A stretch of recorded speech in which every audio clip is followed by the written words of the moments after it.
Bien, bueno, ¿cómo están todos? Espero que bien. Vamos a retomar de esta diapositiva que fue la última que dejó Pilar, porque quiero retomar un concepto importante que nos va a servir para lo próximo que vamos a ver, que son estos controles de checkpoint que se tienen en el ciclo celular. Entonces, vimos que en el ciclo celular va a haber determinados momentos en donde se haga este checkpoint para ver si todo el proceso se está dando de manera correcta, ¿sí? Entonces, estos checkpoints se dan a través de diferentes reacciones bioquímicas en donde van a intervenir complejos proteicos. Entonces, se van a activar o se van a desactivar para poder controlar que cada fase se esté dando de manera correcta. Entonces, por ejemplo, sabemos que en la fase S se replica el ADN. Entonces, si hay algún daño en ese ADN, si el proceso no fue dado de manera correcta, el ciclo se va a detener, se van a involucrar diferentes proteínas, ¿sí? Para poder controlar si se puede reparar este daño en el ADN o, en su defecto, inducir a la muerte celular. Entonces, todas las células tienen en su ciclo celular estos procesos de checkpoint que controlan que cada pasaje, ¿sí? De fases específicas se dé de manera correcta y que todo el ciclo se dé de manera correcta. Entonces, en el peor de los casos, lo que va a suceder es que se induzca muerte celular programada cuando no se pueda reparar ese daño. Entonces, nosotros en nuestro organismo tenemos un montón de células que se van a estar reproduciendo y regulando este proceso de reproducción, y de esa manera se regula también la cantidad de células que tenemos, el tamaño, la función que tienen diferentes órganos dependiendo de dónde se alojen y qué función tengan. Entonces, las células todo el tiempo van a recibir señales, ¿sí? Sabemos que la célula está compuesta por una membrana plasmática que tiene proteínas. Esas proteínas también funcionan como receptores que reciben señales del contenido del exterior, ¿sí? Del contenido extracelular, y decir, del exterior. Entonces, estas señales le van a indicar a la célula cuándo se tiene que dividir, cuándo tiene que crecer, cuándo tiene que realizar una reacción metabólica específica, dependiendo de qué órgano esté funcionando, ¿sí? De qué órgano sea unidad funcional. Entonces pensemos, ¿qué pasa cuando estos procesos, tanto los de regulación del ciclo celular que vimos recién, estos checkpoints, o estas señales que recibe la célula del exterior, fallan? Lo que va a suceder es que se van a desarrollar lo que conocemos como células cancerosas, así que son células que no respetan las señales que reciben del exterior y que tampoco tienen un control en su ciclo celular. Por ende, van a ser células que se proliferen de manera descontrolada, se reproduzcan de manera descontrolada, se dividan, y van a tener también la capacidad de acumularse, ¿sí? De manera que van a formar masas tumorales, ¿sí? Tejido tumoral, que son células que se dividen de manera rápida, descontrolada y que tienen alguna falla. Entonces, tienen también la capacidad de poder desprenderse y viajar a través del sistema linfático, del sistema sanguíneo a otros tejidos. Así que eso se conoce como metastasis. Entonces, pensemos en la replicación del ADN. ¿Sí? Sabemos que el ADN se va a replicar, ¿sí? Por complementariedad de bases, que está compuesto por bases nitrogenadas. ¿Qué pasa si al momento de que la enzima ADN polimerasa copie una de las células del ADN? Sabemos que es semiconservativa también, de que de cada copia, de cada cadena se va a obtener una copia. ¿Qué pasa cuando se copie, si se copia de manera equívoca, ¿sí? Si hay algún error en esa copia? Lo normal sería que ese error, como dijimos, se repare o, en su defecto, la célula muere. Entonces, ¿qué pasa cuando ese error no se repara? Así que puede ser por diferentes causas. Lo que va a pasar es que se va a generar lo que se conoce como una mutación. Entonces, una mutación justamente es material genético, ¿sí? Genes que están alterados. Que esos genes después se van a traducir en proteínas, ¿sí? En proteínas que no tengan función o en proteínas que tengan funciones alteradas. Entonces, en nuestro organismo tenemos lo que se llaman proto-oncogenes, ¿sí? Que van a ser responsables de un montón de funciones importantes para la célula. ¿sí? Entonces, ¿qué pasa cuando la mutación está dada a nivel de estos protoncogenes? Cuando estos protoncogenes están mutados, se van a convertir en lo que se conocen como oncogenes. Que los oncogenes son los responsables de que una célula sea normal y se transforme en una célula tumoral. Entonces, hay muchísimos oncogenes que están mutados en la mayoría de los cánceres, ¿sí? Entonces, lo que nos tiene que quedar de acá es que las células cancerosas son células que por alguna razón tienen genes mutados, ¿sí? O proteínas que no realizan de manera correcta su función, que están alteradas, por ende en su ciclo celular no tienen ningún control y proliferan de manera exagerada, ¿sí? Entonces no van a seguir ningún tipo de señal extracelular. Entonces, dijimos que lo normal sería que cuando se detecte un daño la célula muera, ¿sí? Por un mecanismo que es normal en la célula. Entonces, vimos que las células nacen, crecen, se desarrollan, se reproducen, pero también tienen que morir. Entonces nosotros vamos a ver dos mecanismos de muerte celular. Uno es la apoptosis, ¿sí? Que es la muerte celular programada, que nombré hace un ratito.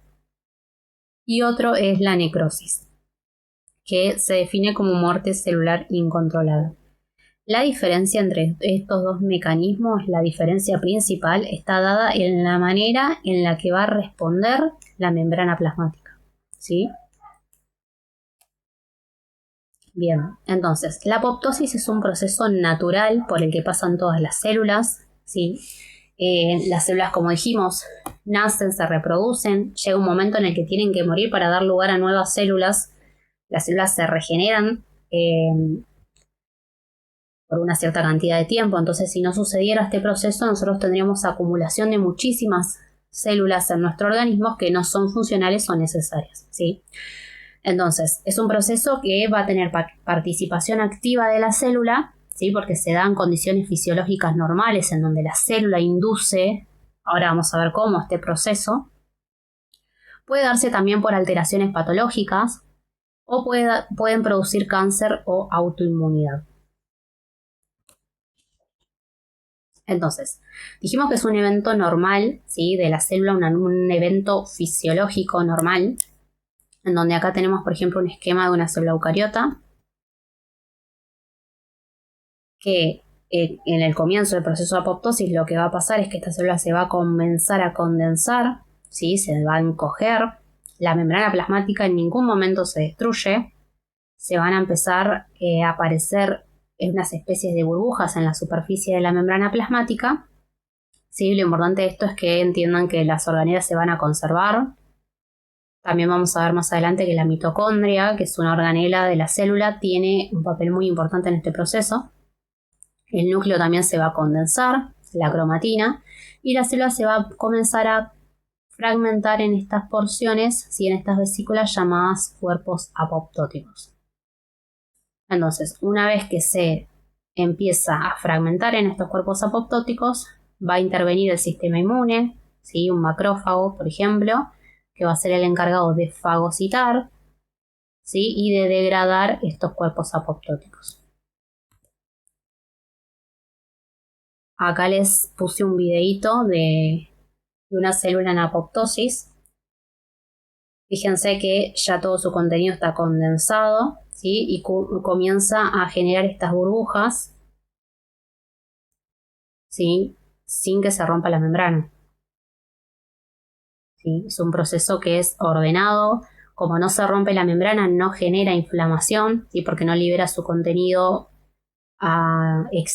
intracelular al medio extracelular. ¿Sí? Lo hace de manera totalmente ordenada. Una vez que estos cuerpos apoptóticos se terminan de liberar, el sistema inmune interviene mediante los macrófagos a través de un proceso llamado fagocitosis.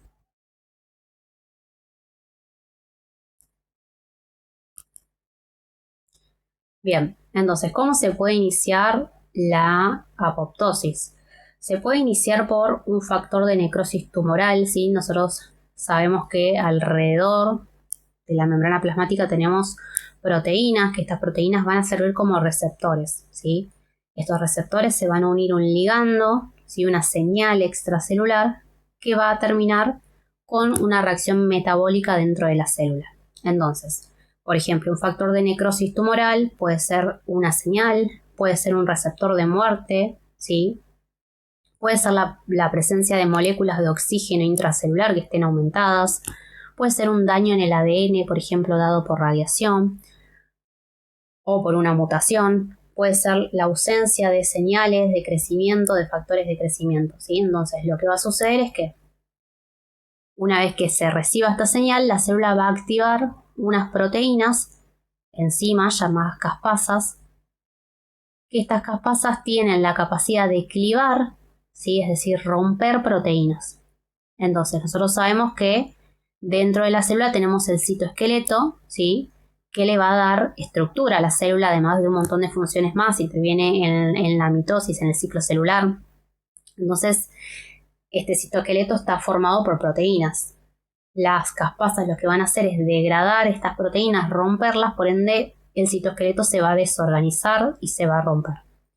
Entonces, por eso la célula pierde justamente toda su estructura. Además, se van a activar enzimas llamadas endonucleasas que van a tener la capacidad de romper, de fragmentar todo el material genético del ADN. Entonces, dijimos que la célula va a recibir señales.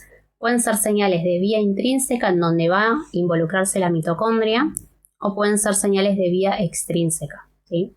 Entonces, las que son de vía intrínseca, por ejemplo, puede ser la retirada, como dice acá, de un factor de crecimiento o que no llegue una señal de factor de crecimiento.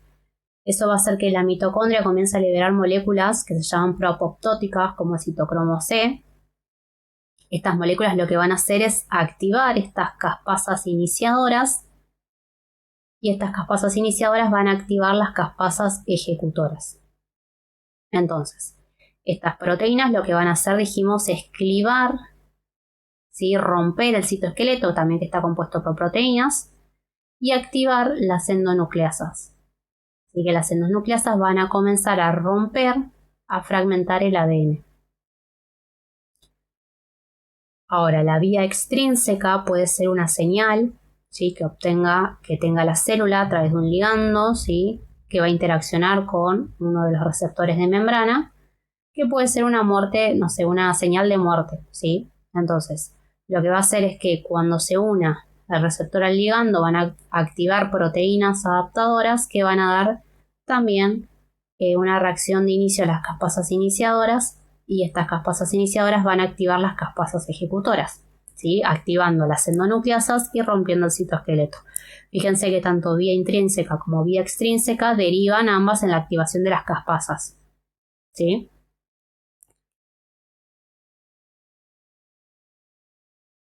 Bien. Entonces, ¿dónde podemos ver procesos apoptóticos? Podemos verlos en el desarrollo embrionario, ¿sí? En donde, por ejemplo, se eliminen las membranas interdigitales para la formación de los dedos, ¿sí? Estas membranas interdigitales se eliminan para la formación de los dedos en vertebrados. ¿Sí? Por ejemplo, acá tenemos la apoptosis inhibida en un tejido interdigital. Si estas células entonces tienen que morir para poder dar lugar a la estructura.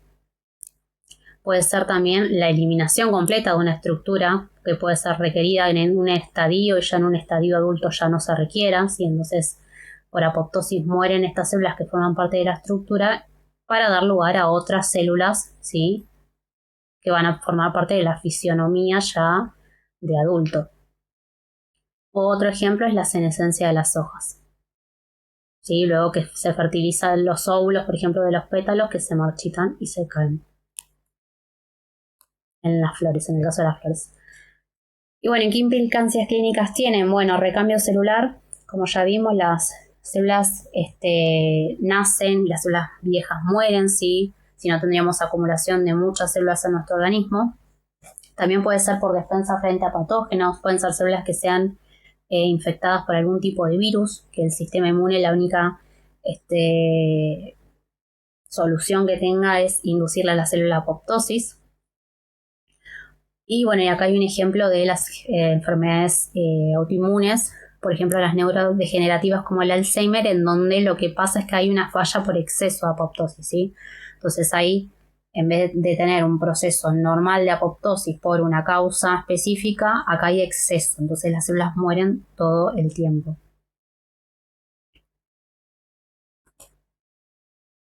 Bien, y ahora vamos a hablar un poquito del proceso de necrosis.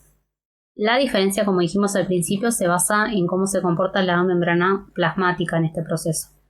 En el proceso de necrosis no tenemos estadio, digamos, no tenemos, perdón, un proceso ordenado. Bueno, en el proceso de la necrosis, entonces la diferencia se basa en cómo se comporta la membrana plasmática, ¿sí? Entonces dijimos que en apoptosis era un proceso que es ordenado, en donde se iban a crear estos cuerpos apoptóticos, no iba a haber inflamación porque no iba a haber liberación del contenido intracelular. En la necrosis ocurre todo lo contrario, entonces es muerte celular totalmente incontrolada, es un proceso que es catabólico degenerativo, en donde directamente la membrana plasmática se va a romper, ¿sí? Se va a perder el control de la membrana plasmática, por ende van a ingresar iones, agua al interior de la célula, tanto la célula como las organelas se van a inflamar y van a estallar, el núcleo va a sufrir cariolisis, ¿sí? Se va a degradar todo el núcleo, ¿sí? De manera desigual e incontrolada, por ende la liberación de todo este contenido va a hacer que las células que estén alrededor, las células vecinas, tengan inflamación, sí que causa inflamación en el tejido. Entonces, esta suele ser una respuesta a una condición patológica o a una lesión, ¿sí? Un ejemplo muy frecuente de necrosis es en el infarto de miocardio, por ejemplo, cuando una arteria coronaria se obstruye, parte del músculo cardíaco deja de recibir oxígeno y nutrientes y como consecuencia las células de esa región mueren por necrosis, ¿sí? Entonces, otro ejemplo también en personas con diabetes, ¿sí? Que son patológicos, ¿sí? Lo que ocurre es que desarrollan problemas circulatorios, entonces la disminución del flujo sanguíneo hacia determinadas regiones del cuerpo puede producir muerte celular y en casos graves puede producir gangrena. ¿Sí? Las quemaduras severas son otro ejemplo, el calor extremo causa daño tisular en las células, o la exposición a temperaturas extremadamente bajas, como ocurre en los casos de congelación, ¿sí? Entonces, debido a esta congelación, puede producir necrosis en los tejidos debido al daño celular y la disminución de la irrigación sanguínea, ¿sí? Entonces, lo importante de reconocer acá es que, a diferencia de la apoptosis, que es un proceso controlado y programado, la necrosis suele desencadenar inflamación y daño, por ende, en los tejidos vecinos, ¿sí? Bueno, hasta acá llega la clase, ¿sí? Esto es lo que faltaba ver de la clase pasada, así que bueno, si tienen dudas me pueden decir, seguramente lo retomen igualmente en la clase que viene. Así que bueno, les dejo un saludo grande y nos vemos pronto. Así que bueno, seguramente lo vean también o lo repasen en la clase que viene.